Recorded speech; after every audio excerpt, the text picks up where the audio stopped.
Bon, je peux me présenter rapidement. Moi, je suis tombé dans le Minitel quand j'étais ado, en fait.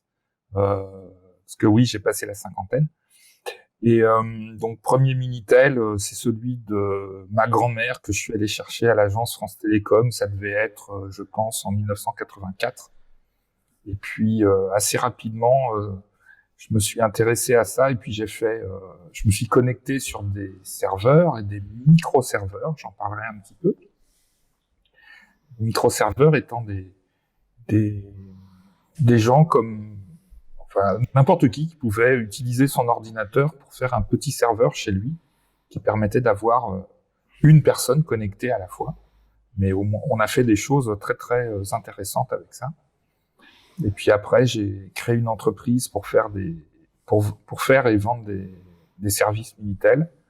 Voilà, jusqu'à un petit peu avant 2000. Puis après, Internet, etc., etc. Voilà.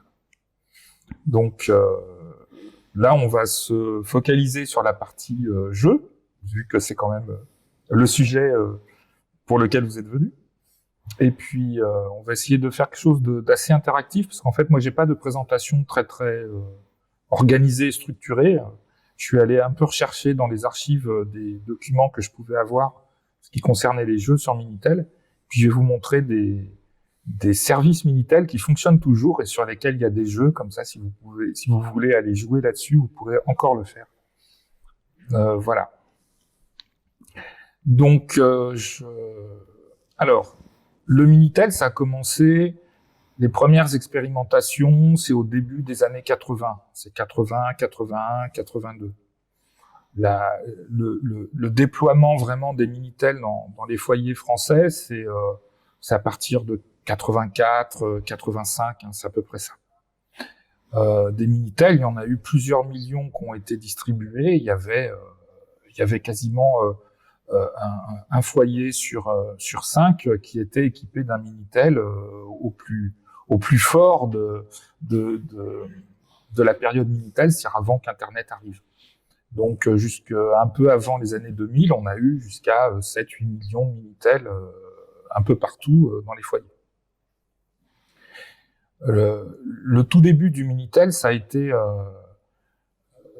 il y a eu plein de services, un foisonnement en fait de services, et assez rapidement, France Télécom a mis en place, donc France Télécom, l'ancêtre d'Orange, et même à l'époque, c'était même pas France Télécom, c'était la direction générale des postes et des télécommunications, a mis en place un système assez original de kiosque qui permet de mettre en place des services et de facturer sur la facture de téléphone au temps passé.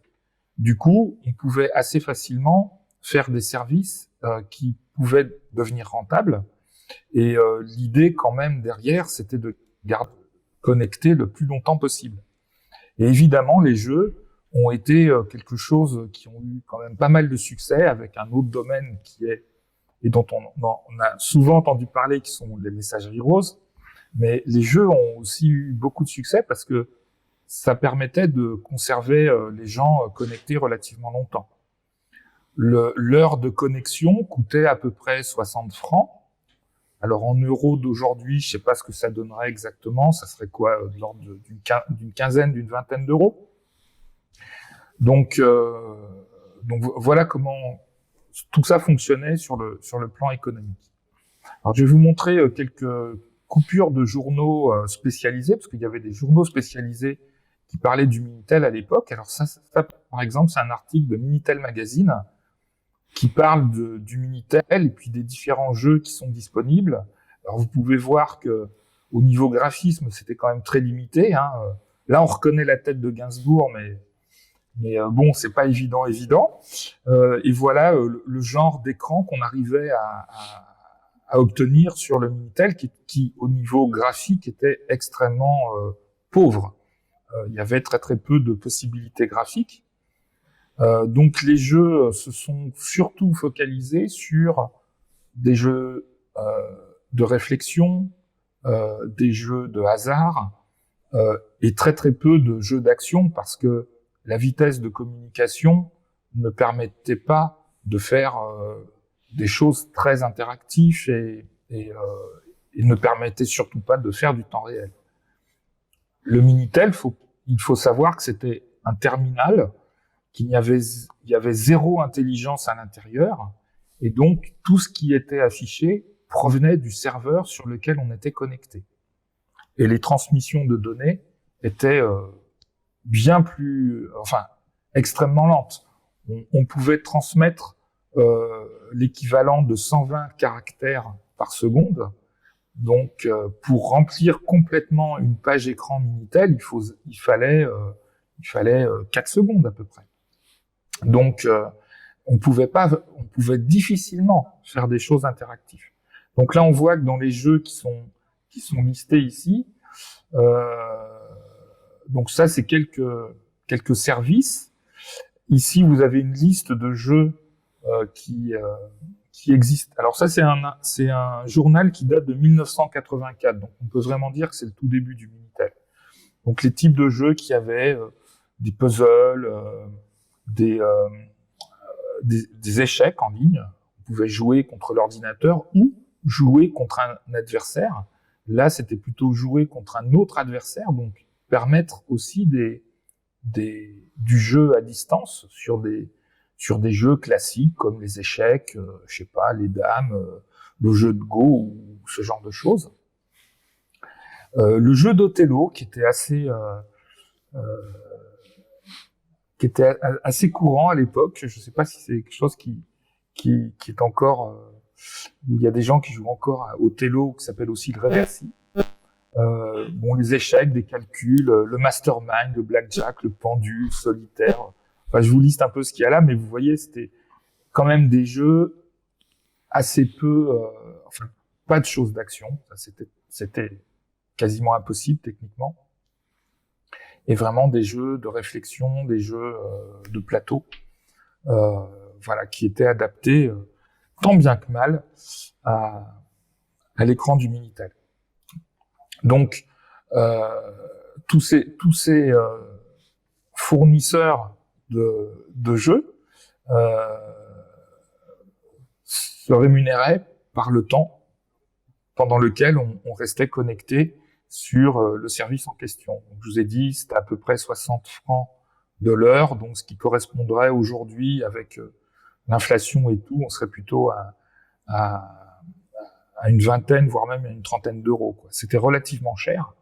Donc le Minitel a été pour beaucoup de gens un gouffre financier, parce que on se rendait pas forcément compte du temps pendant lequel on était connecté, et on recevait sa facture tous les 2 mois, sa facture de téléphone, et c'est là qu'on voyait un petit peu le cumul des heures pendant 2 mois, ce qui pouvait parfois faire très mal.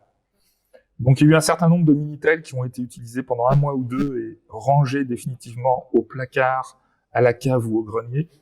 Et donc on en retrouve encore aujourd'hui parfaitement neufs pour ces raisons-là. Voilà. Alors il y avait des publicités. Ici vous avez un exemple de publicité. Je vais essayer de vous faire ça un peu mieux. Un exemple de publicité d'un service qui s'appelait Funitel. Et Funitel, c'était un service en ligne où il y avait 25 jeux qui étaient... donc là, la publicité parle de 25 jeux. Donc il y avait un peu de tout, des jeux de type cartes, casino, etc., des blackjack, des poker, des trucs comme ça.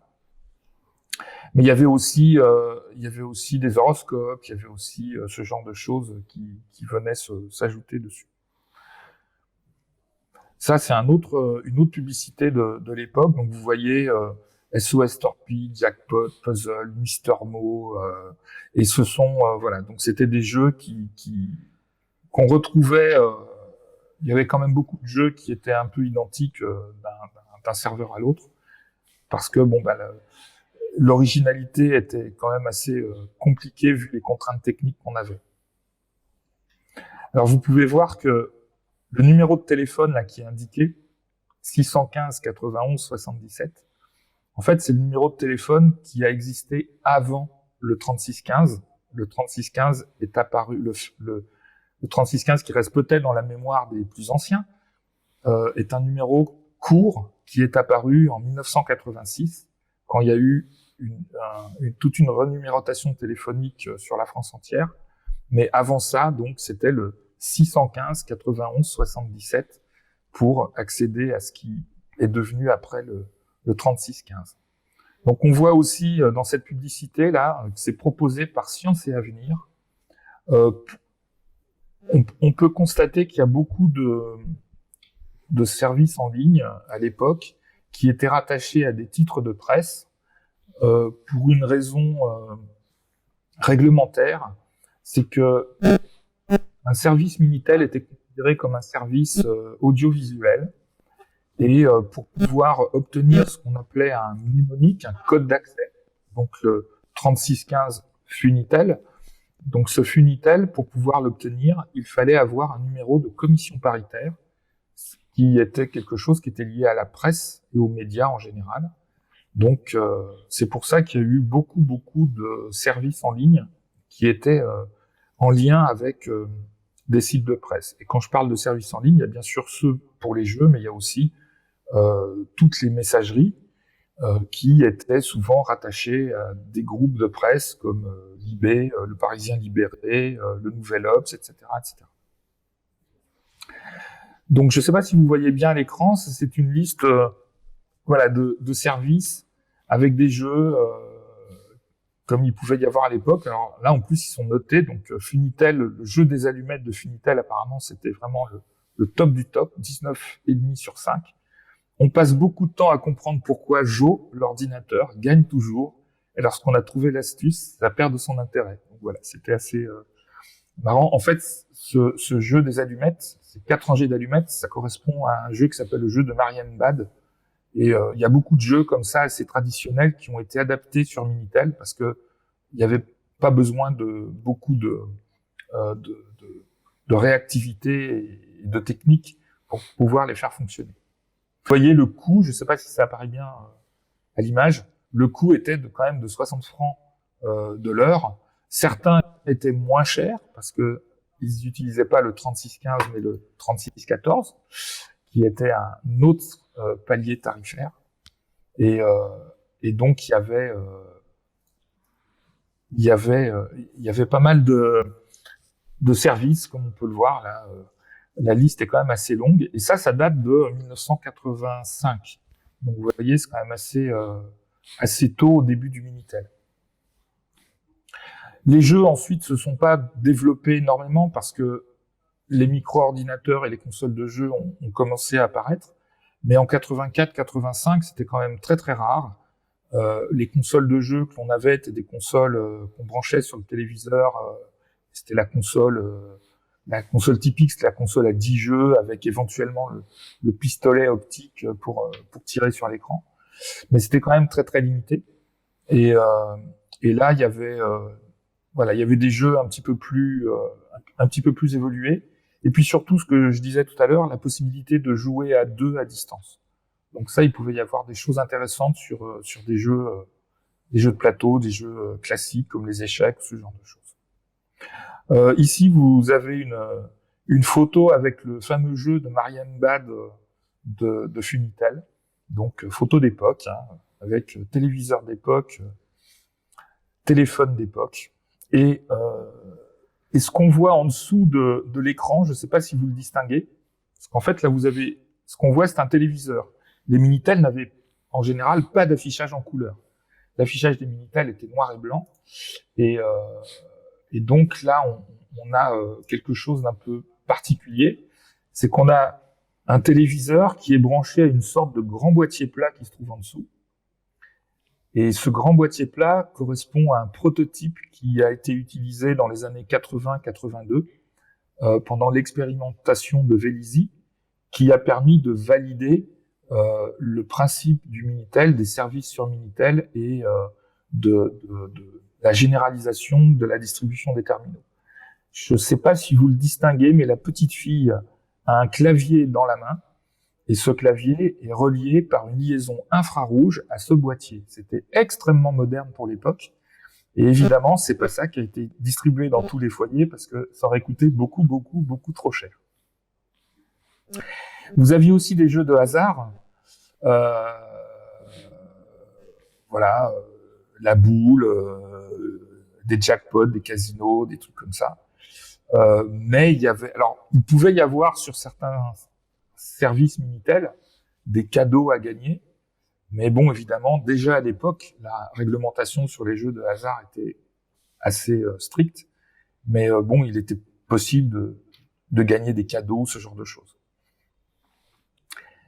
Ce qui pouvait être rentable, parce qu'évidemment, quelqu'un qui restait connecté pendant 1 heure et qui allait dépenser 60 francs, alors ces 60 francs n'allaient pas tous dans la poche du service Minitel.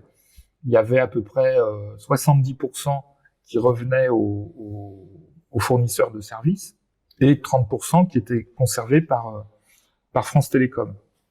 Mais bon, sur 70% sur 60 francs, ça fait quand même plus de 40 francs de l'heure, ce qui permettait quand même de temps en temps de donner un cadeau à quelqu'un. Voilà.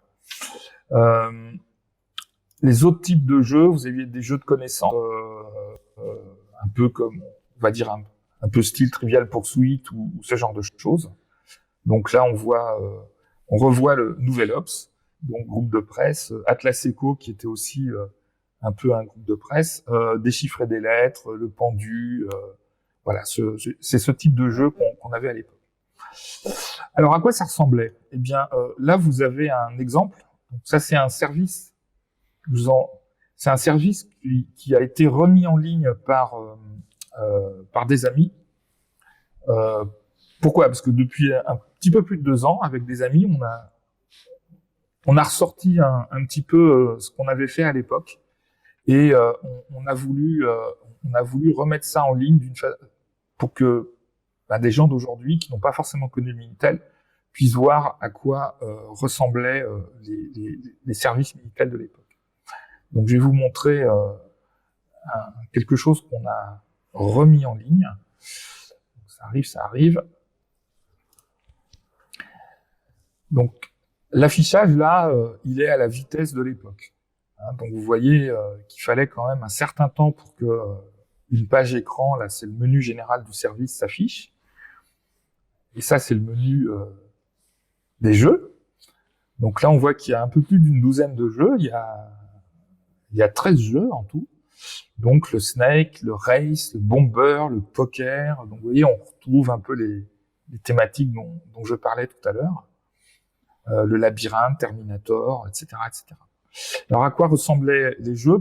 Par exemple, ça c'est le poker. Donc, vous voyez toujours l'affichage pas très rapide, on va dire. Mais on arrivait quand même à faire des choses. Vous voyez, c'est pas non plus catastrophique, quoi. Faut être un petit peu patient, mais c'est pas catastrophique. Et puis, oui, ça faisait aussi tourner le compteur pendant ce temps-là. Hein. Il n'y avait pas forcément une recherche de la part des services de ralentir les choses. C'était quand même assez rare. Mais bon, techniquement, on était limité par la vitesse des modems de l'époque. Donc ça, c'est le poker. Et puis ça, c'est ce qu'on a mis pour vous faire attendre, c'est le Snake, qui là est c'est un jeu qui s'appelle aussi Centipede.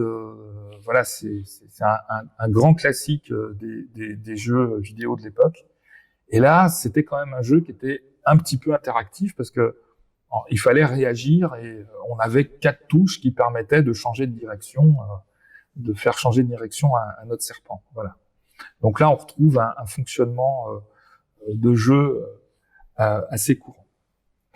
Voilà. J'ai fini un peu ma présentation générale, donc n'hésitez pas, on va passer à des questions et de la discussion, parce que j'espère que vous avez des questions sur toutes ces choses-là. Est-ce qu'il y a des questions dans le public? N'hésitez pas, hein, voilà. De toute façon, Christian n'est pas physiquement présent avec nous, donc il ne pourra pas vous mordre. Voilà, en plus. Moi, j'aimerais bien savoir comment ils programmaient le Minitel.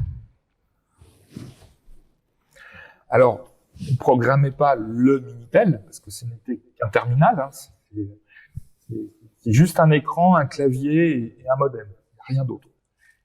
C'était le serveur qui était de l'autre côté qu'on programmait, et ça se faisait avec des langages informatiques de l'époque qui pouvaient être très variés. Ça pouvait être du langage C, du langage basique pour certains, voilà. Et on avait un système de de code qu'on envoyait au Minitel pour changer les couleurs, pour faire du graphique, et pour faire ce genre de choses. Mais il n'y avait pas de programmation au niveau du Minitel lui-même. Vraiment aucune. Et moi, alors, je peux vous raconter ce que moi j'ai fait à cette époque-là, au tout début, parce que j'ai encore un serveur qui fonctionne aujourd'hui, comme il fonctionnait en 1986.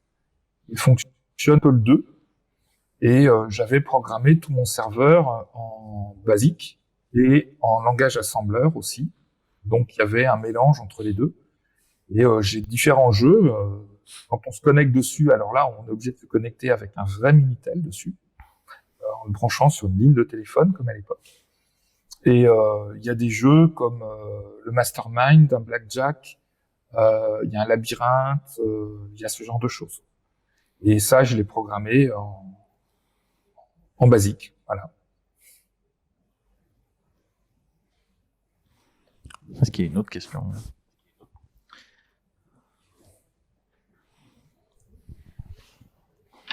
Bonjour. Du coup, moi, ma question, c'était les serveurs qui contenaient les applications, ils étaient stockés où? Et après, justement, quand on avait son mini-service personnel, on avait son propre ordinateur qui servait de serveur et tout le monde venait se connecter dessus? Alors oui. Alors, les micro-serveurs, c'est quoi? C'est un micro-ordinateur la plupart du temps. Donc, dans mon cas, c'était un Apple II. Et c'est toujours un Apple II, parce qu'en fait, j'ai toujours un micro-serveur qui tourne juste à côté de moi, là, sur mon bureau. Il y a un Apple II qui est allumé. Et si on l'appelle, il va répondre et on pourra se connecter avec un Minitel, comme à l'époque. Et donc, mais ça, c'était assez marginal. C'était voilà des bidouilleurs de l'époque. On faisait ça. On était ado ou post-adolescent, mais voilà, c'était l'exception plus que la règle. Et la règle, en fait, c'était des serveurs qui appartenaient à des entreprises, qui étaient connectés au réseau du Minitel, parce qu'en fait, quand on prenait son Minitel qu'on appelait le 3615, on se connectait à ce qui s'appelle un point d'accès vidéotexte, qui est une sorte de centrale téléphonique spécialisée. Et ce centrale téléphonique, quand on tapait le code du service, donc par exemple Funitel, allait se connecter à travers un réseau de données qui s'appelait Transpac à un serveur qui se trouvait dans les locaux de l'entreprise qui fournissait le service. Donc, il y avait pas vraiment de concentration, c'est-à-dire que ça n'était pas les PTT ou France Télécom qui géraient l'ensemble du contenu des services. C'était déjà un peu comme aujourd'hui avec Internet, des serveurs qui sont un peu partout et qui sont interconnectés les uns avec les autres, à l'époque avec un réseau qui s'appelait Transpac et pas avec un réseau Internet comme aujourd'hui. Mais du coup, il y avait pas forcément une concentration. Et ça permettait à n'importe quel acteur économique, à partir du moment où il avait une ligne Transpac et qu'il pouvait obtenir un code d'accès tel et tel et qu'il était capable de faire un petit peu de publicité pour faire connaître son service, eh bien d'ouvrir un service Minitel qui pouvait être assez facilement rentable en fait, parce que les reversements étaient quand même assez élevés. Voilà. Bon, les coûts étaient élevés aussi à l'époque parce que les ordinateurs et les locations de ligne coûtaient horriblement cher par rapport à ce qu'on connaît aujourd'hui, évidemment. Bon, juste pour vous donner un ordre d'idée, une seule ligne fibre aujourd'hui, qu'on peut avoir chez soi, permet de faire transiter tout le trafic de tous les Minitel de l'époque. Et largement. Est-ce qu'il y a d'autres questions ? Oui, sûrement. Non, c'était Plein de comment choses ça que j'ai marchait, pas. l'affichage couleur? Parce qu'en fait, il y avait là sur la photo, la Oh, télé l'affichage en couleur, et alors que le Minitel était en noir et blanc, comment ça marchait? Alors, le Minitel avait un écran noir et blanc. Sauf quelques rares modèles couleurs qui ont existé, mais ça coûtait trop cher, donc ça a été très très vite abandonné. Mais voilà, quasiment tous les Minitel qui ont été distribués étaient des écrans noir et blanc. Et en fait, c'est exactement comme la télé couleur ou la télé noir et blanc. C'est-à-dire quand vous recevez une image couleur sur une télé noir et blanc, elle s'affiche en niveau de gris. C'est aussi simple que ça. Et quand on concevait, nous, les écrans, les services, etc., alors soit on réfléchissait en termes de couleur, soit on réfléchissait en termes de niveau de gris. Je vais vous montrer un exemple. Ça, c'est le 3614 Hacker. Donc, alors ça c'est un site sur lequel vous pouvez aller aujourd'hui, 3614hacker.fr, et vous n'avez pas besoin de Minitel. Ça va fonctionner dans votre navigateur. Ça marche même avec un smartphone. Et là, on a un affichage qui est en noir et blanc, mais je peux le faire basculer en couleur et on voit les couleurs équivalentes au niveau de gris qu'on avait tout à l'heure. Donc le plus clair, c'est le jaune, ensuite le cyan, etc. Enfin voilà, on a tous les dégradés de couleurs qui correspondent en fait à des niveaux de gris quand on n'a pas un écran qui est couleur. Et donc on concevait quand même nos écrans en pensant niveau de gris et noir et blanc, parce qu'on savait très bien que les gens n'avaient pas de telle couleur. Mais en fait, c'était le même contenu qu'on envoyait. Ça donnait des choses qui, du coup, pouvaient être, quand elles étaient conçues en niveau de gris, qu'on les regardait en couleur, pouvaient être très très moches. Voilà. Donc, mais la plupart des écrans ont été conçus pour faire du niveau de gris. Mais c'était la même chose qu'on envoyait au terminal, qu'il soit couleur ou pas. Donc là, sur ce site, vous pouvez y aller, hein, et vous pourrez aller voir les jeux, les différents jeux. Donc là, je suis connecté, je suis en temps réel dessus. Alors, il y avait un labyrinthe, par exemple, le puissance 4. Donc voilà, le labyrinthe, ça ressemblait à ça. Oui, on arrivait à faire de la 3D sur Minitel, vous voyez. Ce qui est assez étonnant, c'est qu'on a un peu tous fait le même type de jeu. Parce que moi, le labyrinthe, j'en ai fait un sur mon Apple II, quelques années avant celui-là d'ailleurs. Mais on a tous eu à peu près les mêmes idées parce qu'on avait les mêmes contraintes techniques. Donc là, l'idée de se déplacer dans un labyrinthe, d'essayer de trouver la sortie, ce qui est pas évident.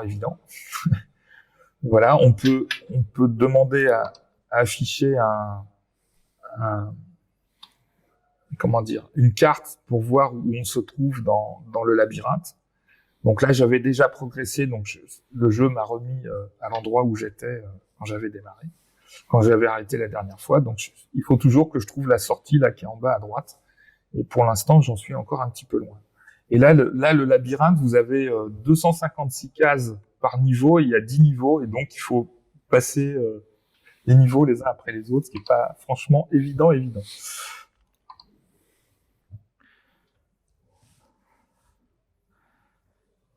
Est-ce que j'ai répondu à votre question? C'est bon? Merci, oui. Est-ce qu'il y a d'autres questions? Donc là, vous pouvez aller sur 3614hacker.fr. Il y a un autre, vous pouvez aussi voir sur le musée du Minitel. Donc avec ses amis, on a créé une association qui est le musée du Minitel. On a attendez, que je vous montre ça. Voilà, vous avez une liste de services Minitel qui sont encore ouverts. Donc moi, j'ai refait un équivalent de l'annuaire électronique. Donc, on peut voir à quoi ressemblait l'annuaire électronique. Donc évidemment, c'est pas des jeux. Il y a le 3615co.de qui lui ressemble au 3615 de l'époque avec quelques services recréés le plus à l'identique possible, comme le fameux 3615 ULA. 3615 Hacker, là que je vous ai montré, 3614 Hacker, 3614 Teaser aussi. Le 3615 SM a été aussi remis en ligne. C'était un service assez connu à l'époque. Alors SM ne veut pas dire ce qu'on peut penser comme ça.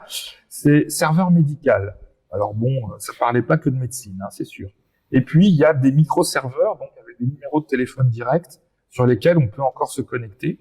Et celui dont je vous parlais avec mon Apple II, c'est celui-là.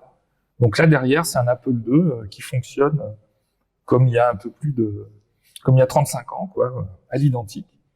Voilà. Et le musée du Minitel, donc c'est une association à but non lucratif qu'on a créée cet été. Et donc on essaye de récupérer des documents, des prototypes. Voilà, ça nous arrive de participer comme ici, à des réunions de rétro gaming, ce genre de choses. Et puis on retrouve des petits bijoux parfois. Par exemple, là, je vais vous montrer quelque chose. Vous avez sûrement tous déjà vu au moins une fois ce fameux écran avec la tête de Mitterrand qui s'est affiché à la télévision le 10 mai 81. Eh bien, on a retrouvé la disquette sur laquelle cet écran a été créé, composé. On appelait composer un écran à l'époque. Donc, on a retrouvé la disquette originale, ce qui est quand même une vraie pièce de musée. Donc, en ce moment, on cherche l'autre disquette, c'est-à-dire celle avec la tête de Giscard que personne n'a jamais vue. On avait encore une question dans le public. Allez-y. Ah, il vous a répondu entre-temps ? Ok. Est-ce qu'il y a d'autres questions, du coup ? Si j'anticipe les questions. Tu as anticipé une question, effectivement. Ou alors, oui, une autre question. Le Minitel, il a été distribué en France sur un plan économique ou sur un plan de rendre la vie plus agréable ? Mais ce que je vois, c'est plutôt sur un plan économique, d'après ce que je vois aujourd'hui. Parce qu'il n'y a pas l'idée du Minitel est... Quel est le vrai centre d'intérêt du Minitel, en gros ? Parce qu'il n'y avait pas de communication. Moi, je ne l'ai pas connu, donc j'ai eu la chance de ne pas l'avoir, puisque finalement, c'était hors de prix. Et c'était basé sur un centre nerveux économique, parce qu'on sait qu'il y a les systèmes de réseau été créés par l'armée américaine au début. Genre Internet a été créé par l'Amérique, par les services américains militaires. Et après, ils ont vu sur le plan économique peut-être des intelligents français. C'est pas tellement ça à l'époque. C'était quoi, là ?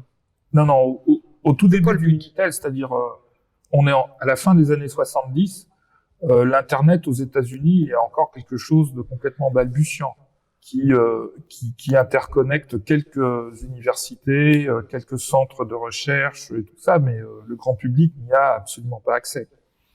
En fait, ce qui s'est passé, c'est que dans les années 70, la France était, au début des années 70, extrêmement en retard sur le plan du réseau téléphonique. Il fallait plusieurs années pour obtenir une ligne de téléphone. C'est-à-dire genre 3, 4, 5 ans, c'était pas quelque chose d'exceptionnel. Et donc il y a eu un investissement colossal pour faire ce rattrapage téléphonique. Donc on a mis le pied sur l'accélérateur à fond. On a numérisé les centraux téléphoniques, on a fait un saut technologique à ce moment-là. Et ces investissements, la direction des télécommunications a investi des milliards là-dedans. Et donc, ils se sont dit quand même, il faudrait que les gens utilisent le téléphone pour qu'on arrive à rentabiliser tous ces investissements. Et donc, il y a eu une recherche au début, au milieu, fin des années 70 pour dire, mais qu'est-ce qu'on peut fournir comme service à la population qui leur fera utiliser le téléphone ? Les services utiles, hein, c'était pas des trucs inutiles. Et donc, il y a eu plusieurs choses qui ont été envisagées. Il y a eu le visiophone, mais là, il fallait encore un autre saut technologique pour pouvoir faire de la visiophonie. Il y a eu le fax, et il y a eu ce terminal, ce Minitel. Ce Minitel, d'ailleurs, fait suite à un autre objet que vous avez en photo, là, qui s'appelle le Tic Tac, qui est en fait l'ancêtre du Minitel, qui a été complètement expérimental, et qui permettait de consulter sur un écran des informations qu'on sélectionnait à l'aide du clavier du téléphone. Vous voyez, c'était quand même beaucoup plus limité. Et donc, voilà, l'idée a été de fournir un terminal qui permettait d'accéder à ce qu'on appelait à l'époque des bases de données, en fait, à des serveurs, et pour avoir plein de types de services. Là, je vous ai parlé des messageries roses, je vous ai parlé des jeux, mais on pouvait consulter les horaires de train, d'avion, faire des réservations, on pouvait consulter ses comptes à la banque, etc., etc. Il faut voir qu'à l'époque, quasiment personne n'avait d'ordinateur chez soi. Les consoles de jeux coûtaient relativement cher ou étaient extrêmement limitées. Donc, le Minitel a eu vraiment un succès à l'époque. Il y avait des millions et des millions d'heures de connexion tous les mois. Et ça a vraiment apporté un service extrêmement utile. On pouvait faire ses courses. Il y avait un service qui s'appelait Télémarket. C'est pas Amazon, mais on pouvait commander des choses au supermarché et se faire livrer. Donc, il y a eu énormément de défrichage dans les usages qui ont été faits à l'époque. Moi, je suis retombé, j'avais oublié, j'avais fait un truc pour un client qui est une marque de montre qui existe toujours, de montres sportives, Polar. Donc, ce sont des montres qui aujourd'hui sont des montres connectées, qui mesurent plein de trucs, mais à l'époque, donc début 90, leurs montres permettaient déjà de mesurer la fréquence cardiaque et de l'enregistrer. Et donc, on avait fait une version où la montre se branchait sur un Minitel, ce qui permettait de transférer les enregistrements de la journée vers un serveur, et ce qui permettait à un médecin, sportif ou cardiologue, de regarder les enregistrements de son patient. Donc, et ça, c'était en 93. Donc, on a fait des choses à l'époque qui aujourd'hui peuvent paraître beaucoup plus courantes, mais on a défriché énormément de choses. Ça s'arrêtait pas aux messageries roses et aux jeux. Il y avait beaucoup de services qui pouvaient être extrêmement utiles. J'étais un peu long, mais c'était nécessaire. Il y a une deuxième question, c'est sur les lignes téléphoniques. Vous me dites qu'ils avaient devoir de rentabiliser l'évolution des lignes téléphoniques à l'époque. Mais on se souvient que France Télécom, à l'époque, ils étaient publics et non privés. Et donc, les impôts des gens qui travaillaient payaient ces lignes de téléphone, en fait. Déjà subventionner l'évolution de la ligne téléphonique, quoi. Donc, je pense derrière tout ça, il y a un repli économique aussi. Qui était bien pour... Quand vous mettez en place une infrastructure et qu'on a investi pour cette infrastructure, il y a quand même besoin qu'elle soit utilisée, parce que sinon, se dire ok, c'est de l'argent public qui a servi à installer tout ça, mais si ça n'est pas utilisé et si ça n'apporte pas de service utile, c'est un peu comme c'est-à-dire si on avait installé plein de lignes de téléphone sans fournir des services intéressants téléphoniques dessus, c'est un peu comme si on avait construit des lignes ferroviaires sans faire rouler des trains, quoi, vous voyez. Donc,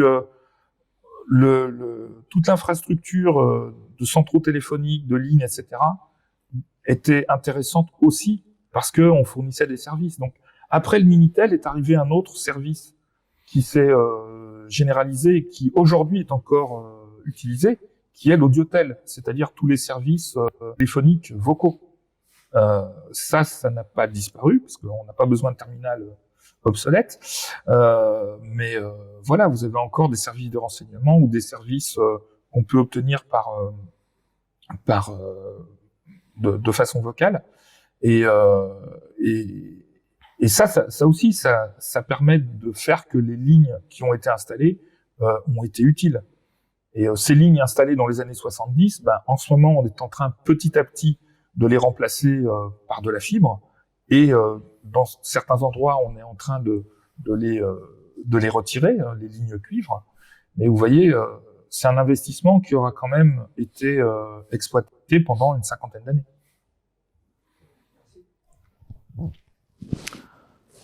On peut prendre une dernière question. Si vous en avez pas, moi j'en ai une. Par rapport justement au Minitel, je sais que le service Minitel en France a été arrêté finalement assez tardivement. Il me semble que c'est 2014, quelque chose comme ça. Est-ce que c'est juin 2012. 2012, ok. 2014, c'est peut-être autre chose. Parce que je fais du téléphone dans ma boîte, et donc j'ai les courriers d'Orange qui disent qui vont démonter tel ou tel truc. 2014, c'est peut-être les audiotels publics. Non, c'est Transpac. C'est Transpac, ok. Bon, comme on reçoit tout, je sais qu'ils démontent les trucs au fur et à mesure. Donc 2012, c'est quand même, ça a l'air quand même assez tardif par rapport à tout ça. Il me semble qu'en 2012, les gens peut-être dans cette salle nous le confirmeront, on était très très nombreux à plus avoir de Minitel. Qu'est-ce qui fait que Orange a quand même continué à faire fonctionner le service aussi longtemps, qui devait peut-être plus être, enfin, qui du point de vue extérieur, on se dit, était qui utilisait encore le Minitel en 2012, quoi. Alors, c'était pas pour une raison économique, parce que je pense que il y a un moment où ça a commencé à leur coûter plus cher de maintenir en fonctionnement tout un réseau qui était de moins en moins utilisé. Donc c'est sûrement pas pour des raisons économiques qu'ils ont continué, c'est peut-être plus pour des raisons économiques qu'ils l'ont débranché. Mais quand ils ont débranché quand ils ont arrêté, alors attention, moi je différencie bien ce qu'on appelle le Minitel, qui est un terminal, de Télétel, des fameux 3615 et tout ça, là, ce réseau par lequel on passait. Donc c'est le réseau Télétel, et c'est Télétel qui a été arrêté en juin 2012. Ce qui fait que si vous n'avez pas jeté votre Minitel et que vous appelez mon serveur qui tourne sur mon Apple II, vous pourrez toujours vous utiliser votre Minitel sur un service Minitel. Et donc pourquoi ça a duré aussi longtemps ? Il y avait des services extrêmement simples et pour lesquels, même avec une technologie, on va dire low-tech, ça fonctionnait extrêmement bien. Allumer un Minitel, faire le 3615 SNCF, vous aviez votre horaire beaucoup plus rapidement que d'allumer votre ordinateur s'il ne l'est pas déjà, et d'aller de passer sur le www.sncf. Donc on a, voilà, c'est assez paradoxal, mais même si c'est une technologie qui est dépassée et comment dire, par rapport au niveau vitesse, au niveau résolution, au niveau tout ça, évidemment, ça n'a plus rien à voir. Et les services étaient conçus pour et fonctionnaient très très bien. L'annuaire électronique pour avoir le numéro de téléphone de quelqu'un, on l'avait en 30 secondes. Et c'était très efficace parce que on était obligé d'être efficace. Autre chose, zéro publicité sur Minitel. On n'avait pas d'espace pour ça, on n'avait pas de temps à perdre pour afficher de la publicité sur un écran. Donc pas de publicité, pas de profilage des utilisateurs. On n'avait absolument aucun renseignement sur la personne qui se connectait. On n'avait même pas son numéro de téléphone. On savait juste approximativement le département du point d'accès sur lequel elle s'était connectée. On n'avait rien d'autre. Donc la vie privée sur Minitel, c'était pas un sujet. Elle était totale. Voilà. Je pense qu'on va conclure là-dessus. Merci Christian, on peut l'applaudir. De rien. Et n'hésitez pas à aller sur muséminitel.fr. Vous aurez la liste des services qui fonctionnent toujours. Et si vous mettez la main sur un Minitel, on en trouve parfois en vide-grenier ou en brocante.